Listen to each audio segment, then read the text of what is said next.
one of the very fascinating turning points that I have been able to kind of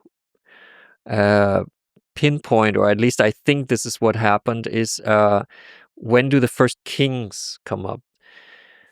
They weren't kings for a very long time. The first king that I can identify was in the so-called Sumerian high culture, was in Uruk, was Gilgamesh, and they wrote the Gilgamesh epic about, the great king. But that was 4,000 or 5,000 years ago, something like that. But what happened in the thousands of years before? There's no source that there were rulers. It seems like humans were quite good in organizing themselves without kings before these first kings came. And I mean, thousands of years from the end of the Ice Age until the Sumerian high culture, there were no kings. So people were quite able to organize their communities. There was, for example, Catalhöyük in eastern Turkey. That was working for like 2,000 years without any hierarchies.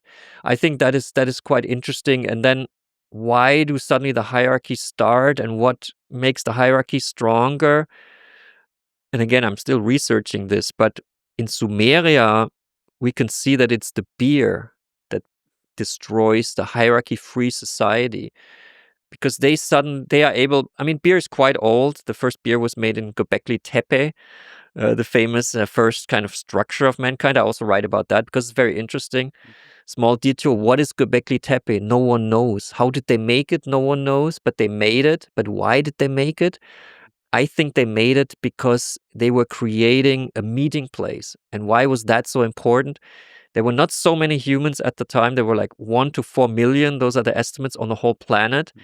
And they were usually living in small communities of like 100 people, up to 500, not more.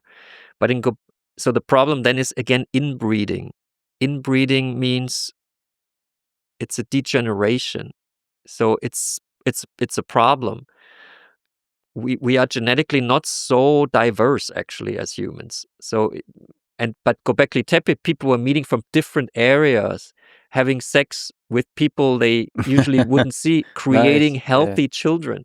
Yeah. And Göbekli Tepe was working for 1,600 years. And I think it was like an evolutionary kind of machine. Like without that idea, we're going to create like a fucking place or a Yeah. party place. Yeah. It was a party, basically.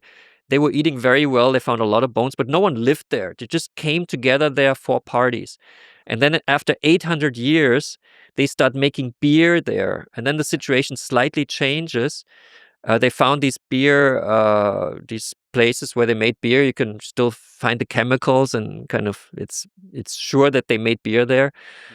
And then once they make beer, they create different stone circles. And then somehow it changes. And we can see clearly how it changes in the Sumerian high culture when beer then becomes a business. Beer is being done by the priests, by the ruling class, or ruling class emerges. Like monasteries often brew beer, and that was also the case in the Sumerian high culture. They make beer. They labeled the beer, like the temple that would make the beer. The beer would be attributed to that temple. It would be sold. So that temple kind of rises in status, makes money. So that's how hierarchies started up. So the hierarchy, which is the big problem right now, that we have these hierarchies, that we have these kings everywhere that kind of steal our money, or at least make it very difficult for us as humans to organize on an egalitarian planetary scale, which is our only chance for survival. If we at one point overcome the hierarchies, overcome the nation states, and create a planetary, probably AI-assisted, open source AI-assisted planetary society, and everyone has the same political rights, there's no more borders, there's a planetary minimum income, so no one is starving, everyone has at least what everyone needs, which is totally possible. It's just a problem of organizing and of breaking the resistance of those who don't like that. And there's a lot of resistance, obviously. I mean, I'm talking about what's happening on the planet in 50 years, not what's going to happen tomorrow. But that is where we slowly are moving towards.